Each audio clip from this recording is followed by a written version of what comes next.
यहाँ कार्यक्रम भइरहेको छ, रेगुलर यात्रा प्रोग्रामहरू कस्तो खर्च यहाँ चाहिँ रेगुलर प्रोग्रामहरू भइरहेको छ र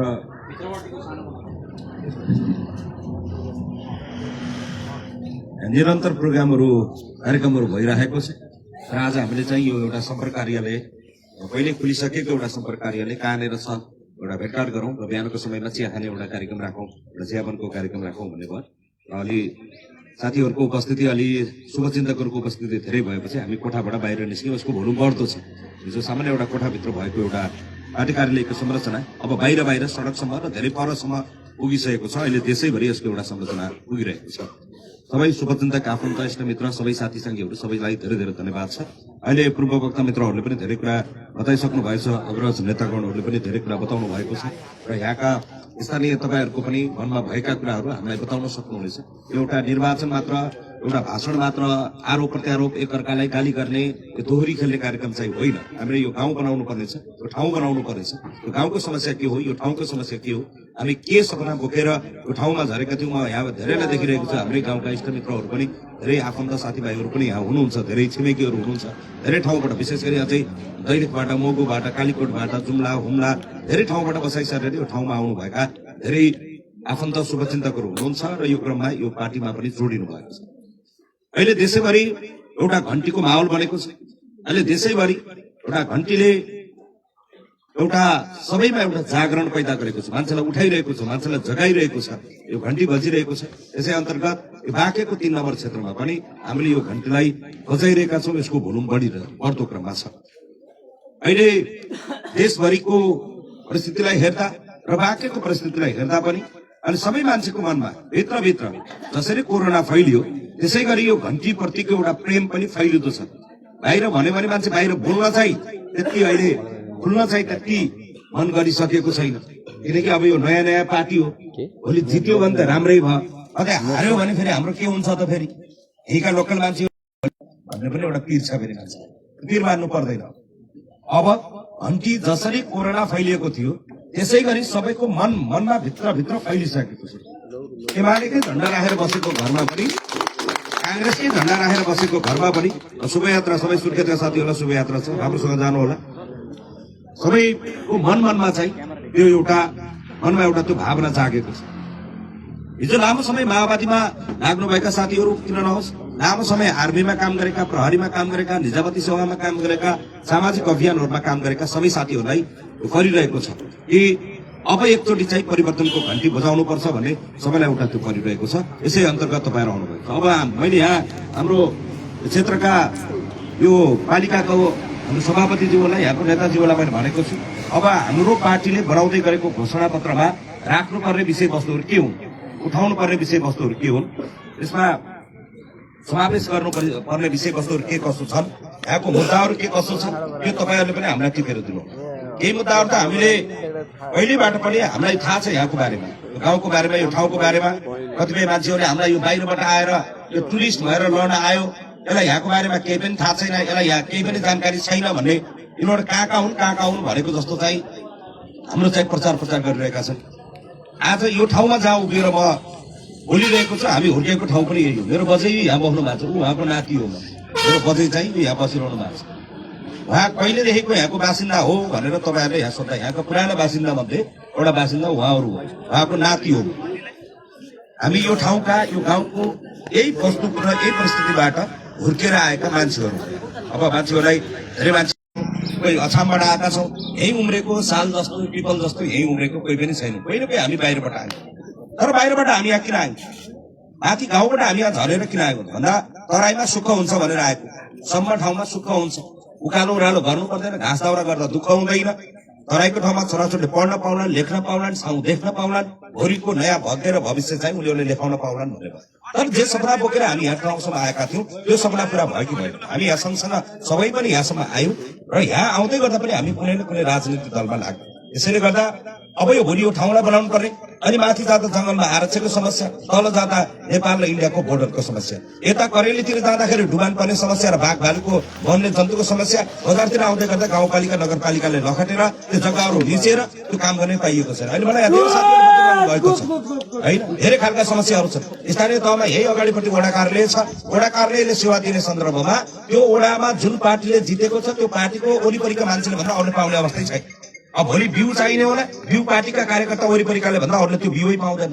भोलि त्यो मल हाल्नु पर्ने होला, त्यो मल त्यही पार्टीको गाउँपालिका कसले जितेको छ, नगरपालिका कसले जितेको छ, त्यो वडा कसले जितेको छ, त्यो वडाको वडा अध्यक्षको वा गाउँपालिकाको अध्यक्षको उपाध्यक्षको कार्यपालिकाका वरिपरिका मान्छेका बाहेक अरूले त्यो बिउ पाउने अवस्था छैन, त्यो मल पाउने अवस्था छैन।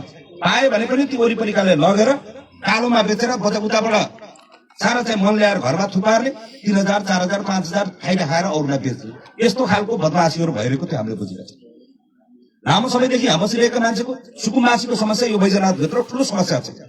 लाल पूर्जा नपाउनेहरूको समस्या यो बैजनाथमा ठूलो समस्या छ। घरबार भूमिहीनहरूको समस्या यो बैजनाथमा ठूलो छ। यो समस्या, यो समस्यालाई पनि यति गति हुन्छ भन्ने होइन, तर यो सरकार बन्दै गर्दा अब 28 दिन मात्रै हाम्रो साथमा हामीसँग त्यो समय छ। 28 वर्ष होइन, 28 महिना होइन, 28 दिन मात्रै हामीसँग छ। यो 28 दिनभित्र हामीले अझै मनमा बचेका कुराहरूलाई अझै साबुन लगाएर धोएर पखालेर मन स्वस्थ बनाएर मन क्लियर बनाएर हामी स्वतन्त्रको पक्षमा उभिन पाएनौँ भने सकेनौँ भने के हुन्छ? भोलि फेरि तिनै फर्केर आउँछ। को फर्केर आउँछन्? जसको यो वडा छ, जसको यो पालिका छ। फेरि हामीलाई जिताउनुहोस् भनिरहनु भएको छ भने हामीले वाउरा भनेको केही पनि होइन। हामीले नराम्रो भनेका छैनौँ, हामीले गाली गरेका छैनौँ, कसैलाई अपमान गरेका छैनौँ, हामीले कसैलाई मारेका छैनौँ, काटेका छैनौँ, विभेद गरेका छैनौँ, अपमान गरेका छैनौँ। तर जसले यो पार्टी आजसम्म यो संरचना यहाँसम्म ल्याउँदा कांग्रेस एमाले माओवादीले जसरी आजसम्म यो समाजलाई गुमराहमा राख्ने काम भयो, हामीले उहाँहरूको विरोध गरेको होइन। उहाँहरूले गरेको काम ठिक भएन भनेको, उहाँहरूलाई गाली गर्नुपर्ने, धारे हात लाउनु पर्ने केही पनि छैन। कसैले सत्य गर्नुपर्ने केही छैन। अहिले यो सामाजिक सञ्जालहरूमा पनि हाम्रै साथीहरू पनि फेसबुक चलाउँदै गर्दा मैले कसैले पनि गाली नगर्नु भनेको, कसैलाई पनि मुख नछाड्नु, कसैसँग नलड्नु। किन? देशलाई अप्ठ्यारो परेको छ। आमाहरू सङ्कटमा परेका छन्। अहिले त्यो जेनजीका आमाहरू एउटा हातले भोको पेटको लुङ्गी समातेर अर्को हातले मरेको छोराको फोटो समातेर न्यायको लागि संसारभरि दौडिरहेका छन्। अब भोलि फेरि के हुन्छ? भोलि फेरि तिनै मान्छेहरू आए भने हाम्रो छोरा नातिको भाग्य र भविष्य के हुन्छ भनेर यहाँ बजै पुस्तादेखि नाति पुस्तासम्म यहाँ सँगसँगै ताली पिट्दै दौडिनु पर्ने र मुट्टी कसेर हिँड्नु पर्ने बेला भएको छ। त्यसैले हामीले कसैको विरोध गर्नु छैन। वडाको सरकारलाई धन्यवाद छ, पालिकाको सरकारलाई धन्यवाद छ, कांग्रेसलाई धन्यवाद छ, एमालेलाई धन्यवाद छ, माओवादीलाई धन्यवाद। केही छैन धन्यवाद, बिगार्देऊ धन्यवाद भन्ने मात्रै हो। भावना केही पनि छैन भन्नुपर्ने, तर अघिल्लो पुस्ताले एउटा त्यो ग्रहण गर्नुपर्नेछ। आँखी भाउ र सिउँदोको रौँ फुलेको पुस्तादेखि भर्खर तालुमा रौँ उम्रिँदै गरेको नयाँ पुस्तासम्म अब सँगसँगै लागेर यो देश बनाउनु पर्नेछ, यो गाउँ बनाउनु पर्नेछ, यो सुकुम्बासीको समस्या समाधान गर्नुपर्नेछ, भूमिहीनको समस्या समाधान गर्नुपर्नेछ, घरबार विहीनहरूको समस्या समाधान गर्नुपर्नेछ। अब यहाँ औद्योगिक क्षेत्रको कुरा बनिरहेको छ। अहिले बैजनाथभित्र यहाँ औद्योगिक क्षेत्र विस्तार कुरा भइरहेको छ। कम्तीमा यहाँ औद्योगिक क्षेत्र बन्दै गर्दा यो क्षेत्रको मान्छेले रोजगारी पाउने कुरा के हो, शिक्षा पाउने कुरा के हो, स्वास्थ्य पाउने कुरा के हो, यहाँका मान्छेलाई प्राथमिकतामा राख्ने विषय के हो? अहिले यो बैजनाथलाई जानकी हिजो मात्रै जानकी गाउँपालिकाभित्र गए। यो नेपालगञ्ज भनेको साबिकको त्यति बेलाको मध्यपश्चिमको सदरमुकाम हो। यहाँ यो मध्यपश्चिमका 15 जिल्लाको मान्छेहरूको बसोबास गर्ने ठाउँ। नेपालगञ्ज, काठमाडौँ, विराटनगर, पोखरा भनेको नेपालकै एउटा प्रमुख शहर क्षेत्र हो। तर नेपालकै एउटा प्रमुख शहर क्षेत्रभित्र बसिरहेको बैजनाथ गाउँपालिकामा बसेको मान्छे जो मुखबाट झरेको एउटा मुगाली छ, त्यो रारा बस्ती छ, त्यो रारा बस्तीमा पनि चाहे त्यो पर करेलीमा बसेको बस्तीमा पनि, चाहे पितमारीको डाँडामा बसेको बस्तीमा पनि, चाहे तल डिगेमा बसेको बस्तीमा पनि त्यो माथिको पहाडको जे पीडा थियो त्यो पीडा अहिले यहाँ पनि घेरेर बसेको छ। केही पीडामा बसेको छैन। ठाउँ माथि पहाडमा डाँडा काँडाले देखिएको थियो, यहाँ सम्मै छ, तर दुःखको पहाड भने अझै ठुलो छ। फेरि माथिको पहाड भन्दा दुःखको पहाड ठुलो छ अहिले पनि। त्यो मैले हिजो जानकी गाउँपालिका भित्र गइयो, त्यहाँभित्रको बाटोको अवस्था त्यस्तै नराम्रो छ, त्यहाँभित्रको घरको अवस्था त्यस्तै छ, सबै त्यो ध्वस्त भएको अवस्था छ। त्यसैले गर्दा अहिले यो गाउँ बनाउने कुरा छ, अहिले यो ठाउँ बनाउने कुरा छ। अहिले उनीहरूसँग अहिले चाहिँ धेरै यो आरोप प्रत्यारोप गर्दा उनीहरू कसरी हुन्छ, चुनाव हार्न पाए हुन्थ्यो भन्नेमा हुनुहुन्छ। किन यसो हेऱ्यो भने अब चुनाव लगभग हारिने कन्फर्म भएर देख्न सक्नु भएको छ। अब आउन सकिन्न भन्ने छ। अब को मिल्नुपर्छ भन्ने उहाँलाई जसरी हुन्छ जित्नुपर्छ भन्ने छ। यदि जित्न सकिँदैन भने हराउनु, यो चाहिँ चुनाव हार्नुपर्छ। न्यु खोजेर जात्रामा न्यु खोजिया जस्तो गरेर भए पनि यो चुनाव हुन नदिने वातावरणमा हुनुहुन्छ। त्यसैले हाम्रो घन्टी प्रेमी मित्रहरू संयमित हुनुहोला। यो 28 दिन कसैले पनि जाँड रक्सीहरू नखानु होला, कसैले पनि यो कम्तीमा हामीले संयमता गुमाउनु हुँदैन। एउटा चाहिँ त्यो दिन हामीले एउटा विशेष पर्वको रूपमा, एउटा गर्वको रूपमा एउटा इतिहास बनाउनु पर्नेछ। हाम्रो तर्फबाट कसैले आएर एक झापड हान्छ भने धन्यवाद भनेर गाला छामेर दौडिनु होला। अहिले कसैले ठोकिने आउँछ भने पुलिस सड्के परेर अहिले हिँड्नु होला। किन? देशलाई सङ्कट परेको छ। कसरी हुन्छ यिनीहरूलाई यसलाई चाहिँ यो रोक्न पाएको भए फेरि अलिकता चलखेल गरेर यताउता गरेर किनमेल गरेर तलमाथि गरेर फेरि जितिहाल्नु पर्थ्यो भन्ने छ। यो बेला जित्यो भने के हुन्छ? एउटा 35 वर्षको केटा बालेन शाहको अहिले अमेरिकामा चर्चा भइरहेको छ, अहिले भारतमा चर्चा भइरहेको छ, अहिले देश संसारभरि एउटा चर्चा भइरहेको छ। नेपालमा एउटा 35 वर्षको इन्जिनियरले एउटा देशको अहिले खाका कोरिरहेका छन्। उनको विषयलाई लिएर संसार अहिले हेरिरहेको छ। यो केटाले एउटा सपना बोकिरहेको छ, यसलाई साथ दिनुपर्छ भन्ने अहिले संसारले हेरिरहेको छ। यो बेलामा हामीले साथ दिन सकेनौँ भने के हुन्छ त फेरि? अब म तपाईँलाई आज बताएँ, झापाको 5 नम्बर क्षेत्रबाट बालनजी जितेर त्यही ठाउँबाट प्रधानमन्त्रीको उम्मेद्वार बनेर आउँदै हुनुहुन्छ। 2/3 बहुमत हामी ल्याउन सक्छौँ कि सक्दैनौँ थाहा छैन, तर पहिलो पार्टी बनेर यो संसदमा जाँदैछ भन्ने कुरा सबैले थाहा छ। अब सबैभन्दा ठूलो पार्टीको रूपमा राष्ट्रिय स्वतन्त्र पार्टी त्यहाँ प्रवेश गर्छ भन्ने कुरा सबैलाई थाहा छ। 165 निर्वाचन क्षेत्रमा 164 निर्वाचन क्षेत्र राष्ट्रिय स्वतन्त्र पार्टीले जित्ने, तर बाँकीको 3 नम्बर क्षेत्र मात्रै हामीले मानिलिएर हार्यौँ भने के हुन्छ भने यो क्षेत्रबाट कांग्रेस जाला, एमाले जाला, माओवादी जाला, त्यो प्रतिपक्षमा गएर पछाडिपट्टि कुनामा बस्छ। अहिले तपाईले सुख पाइला भनेर जिताएर पठाएको सांसद भोलि फेरि तपाईको घरमा आएर के भन्छ? अब सबै ठाउँमा चाहिँ स्वतन्त्र पार्टीकै सरकार छ। हजुर हामी त प्रतिपक्ष पर्यो, हाम्रो कुरा सुनाइ हुन्न भन्ने छ। आफै पीरले परेर तपाई यहाँ छेचिएर त्यसलाई पठाउनु भएको छ। बाई बाई आफै चाहिँ पीरले तेचिएर तपाईहरु यहाँ बसिरहनु भएको छ। सांसद त्यही माथि झन् पीर परेर सांसद आयो भने तपाईको कुरा थाहा सुनाइ हुन्छ कि? यो गल्ती नगर्नु। अहिले यो बेला पनि सबैले जितेको बेला यो क्षेत्र मात्रै कदम कदाचित हामी हारियो भने हाम्रो कुरा त्यो ठाउँमा पुग्नेवाला छैन। यो सबैले बुझ्नु पर्ने कुरा यो छ। तर अहिले जित्यो भने के हुन्छ फेरि? अहिले जित्यो भने भोलि पालिका जितिन्छ, भोलि प्रदेश जितिन्छ, भोलि वडा जितिन्छ। अब यही मध्ये कतिलाई वडा अध्यक्ष बन्न रहर लाग्यो होला, कतिलाई प्रदेशको सांसद लड्न मन लाग्यो होला, कतिलाई गाउँपालिकाको अध्यक्ष बन्नुपर्छ भन्ने लागेको होला, कतिपय गाउँपालिकाको उपाध्यक्ष बन्नुपर्छ भन्ने लाग्यो होला, कतिपय नेता साथीहरूलाई त्यो लाग्ने स्वाभाविक हो। फेरि फुल फुलेपछि बाख्ना आउनुपर्छ। कम्तीमा चाहिँ एउटा पार्टीको एउटा सिस्टमभित्र छिरिसकेपछि भोलि स्वतः रूपमा आउने तपाईँ पदै चाहिन्छ भन्ने लाग्नु भएको त होइन, तर पद सबैले पाउँदै गर्छ। त्यो एउटा कम्तीमा सम्मानको पद सबैलाई चाहिन्छ, त्यो पार्टीले पनि त्यो विश्वास गर्ने कुरा हो। त्यसैले जति पनि साथीहरू अहिले लागिरहनु भएको छ संयमतापूर्वक लागौँ। एकअर्कालाई आरोप 28 दिन पछाडि अब देशले काँचुली फेर्दैछ, अब देशले जुनी फेर्दैछ। यो जुनी फेर्ने महाअभियानमा सबैले साथ दिउँ। कसैलाई झण्डा बोक्न मन लाग्छ, कसैलाई घन्टी बजाउन मन लाग्छ, आएर घन्टी बजाएर हिँड्नुहोस्। कसैलाई मन लाग्दैन भने कांग्रेसमै बस्नुहोस्, एमालेमै बस्नुहोस्, माओवादीमै बस्नुहोस्, तर भित्र गएर त्यो हात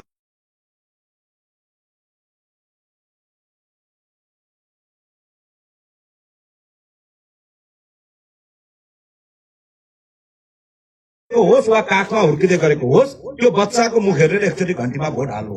तपाईले जिन्दाबाद मुर्दाबाद केही भन्नु पर्दैन। माओवादीले परिवर्तनको लागि बन्दुक बोक्नुपर्छ भने, कांग्रेसले परिवर्तनको लागि 7 सालमा बन्दुक बोक्नुपर्छ भने, 46 मा प्रजातन्त्रको लागि हामीले ढुङ्गा हान्नुपर्छ, मुढा हान्नुपर्छ भने आज राष्ट्रिय स्वतन्त्र पार्टीले कसैलाई बन्दुक बोक्नुस् भनेको छैन। भारतमा भारत छोडो भारत यो जागरणको अभियान सुरु गर्दै गर्दा गान्धीहरूलाई सुभाष चन्द्र बोसले के भन्थे त्यति बेला भने हामीलाई खुन दो हम आजादी देंगे। अहिले अब यहाँ खुन दिनु पनि पर्दैन, बन्दुक पड्काउनु पनि पर्दैन, हो अहिले हामीले यहाँ बन्दुक पड्काउनु पनि पर्दैन, अहिले हामीले बम पड्काउनु पनि पर्दैन, कसैलाई गाली गर्नु पनि पर्दैन, मात्रै कसैलाई जिन्दाबाद मुर्दाबाद भन्नु पनि केही छैन। जिन्दाबाद पनि परेन, मुर्दाबाद पनि परेन। तपाईँ आशीर्वाद भन्नुहोस्, हामी धन्यवाद भन्छौँ। यो जिन्दाबाद मुर्दाबादको नारा लाउनु परेन। तपाईले बन्दुक पड्काउनु पर्दैन, तपाईले बम पड्काउनु पर्दैन, कसैलाई केही भन्नु पर्दैन। मात्रै भित्र जाँदै गर्दा त्यो भोट हाल्ने क्रममा एकचोटि तपाईले त्यो घन्टी बजाउन तयार हुनु भएन भने फेरि यिनले हाम्रो 12 बजाउँछन्। यो कुरा चाहिँ सबै जनताले बुझ्नुपर्छ। अहिलेसम्म जे भइरहेको छ त्यसैले एकचोटि घन्टी बजाउँ, कसैलाई नराम्रो नभनौँ। कोही मान्छे पढेर आएको छ, लेखेर आएको छ, के एउटा सपना देखेर आएको छ। आज तपाईको आँगनमा हामी किन आइपुग्यौँ?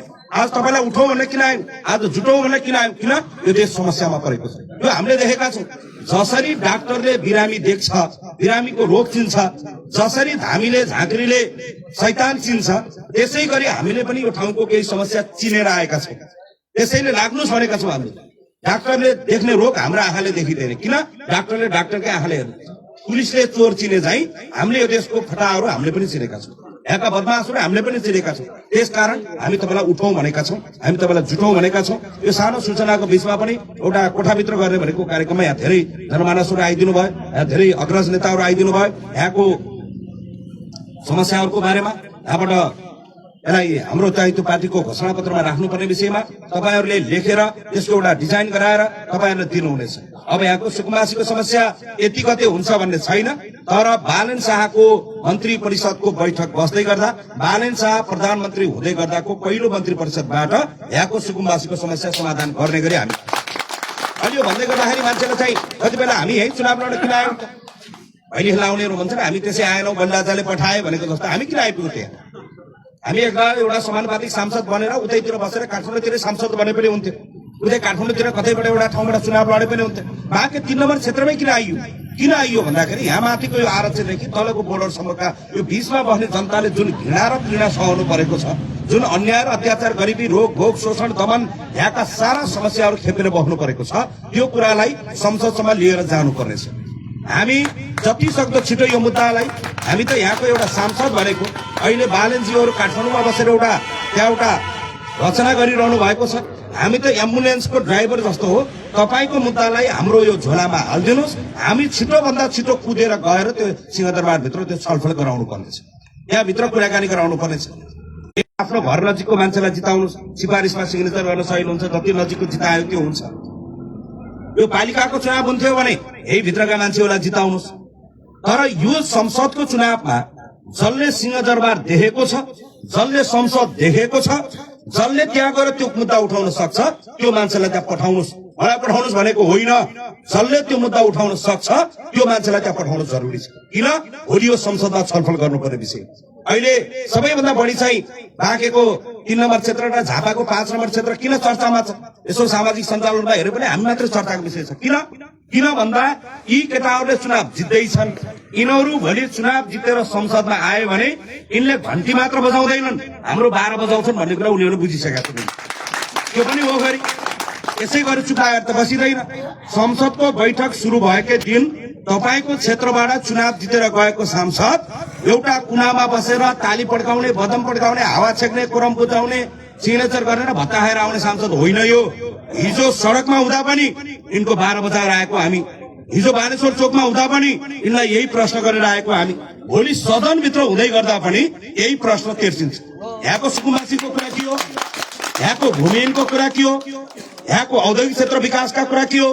यो गाउँ बनाउने कुरा के हो शिक्षाको कुरा के हो स्वास्थ्यको कुरा के हो रोजगारीको कुरा के हो छानाका कुरा के हो नानाका कुरा के हो मानाका कुरा के हो भोलिका जिन्दगीको कुरा के हो यहाँको जनताको जिन्दगी सुरक्षित गर्ने कुरा के हो यो बारेमा छलफल हुन्छ यो आजैबाट हुन्छ त्यो संसदमा एकेको दिनबाट त्यो छलफल हुन्छ हामीले बनाउँदै गरेको सरकारभित्र पनि हामीले पार्टीभित्र पनि त्यो कुरालाई मजबुतीका साथ उठाएका छौं यति कुरा हामी तपाईको बीचमा राख्न चाहन्छौं जति पनि यहाँ जोडिनु भएको छ तपाईहरु कसैले पनि यो घण्टीको चुनाव चिन्ह भोग्दै गर्दा घण्टीमा मतदान गर्दै गर्दा कसैले पनि भोलि खिन्न मन गर्नु पर्दैन तपाईको क्षेत्रबाट जितेर गएको सांसद कुनै पनि दिन भ्रष्टाचारको मुद्दामा पक्राउ पर्दैन कुनै पनि दिन जाड खाएर खुट्टा बङ्गाएर बाटोमा हिँड्दैन कुनै पनि दिन तपाईले यो घण्टीमा भोट हाले बापत कुनै दिन यो चिसापानीको बजारमा हिँड्दा शिर झुकाएर हिँड्नु पर्दैन शिर ठाडै गरेर हिँड्नुहोस् आज जसरी अरूलाई आरोप लागेको छ जसरी अरू पार्टीलाई जे आरोप लागेको छ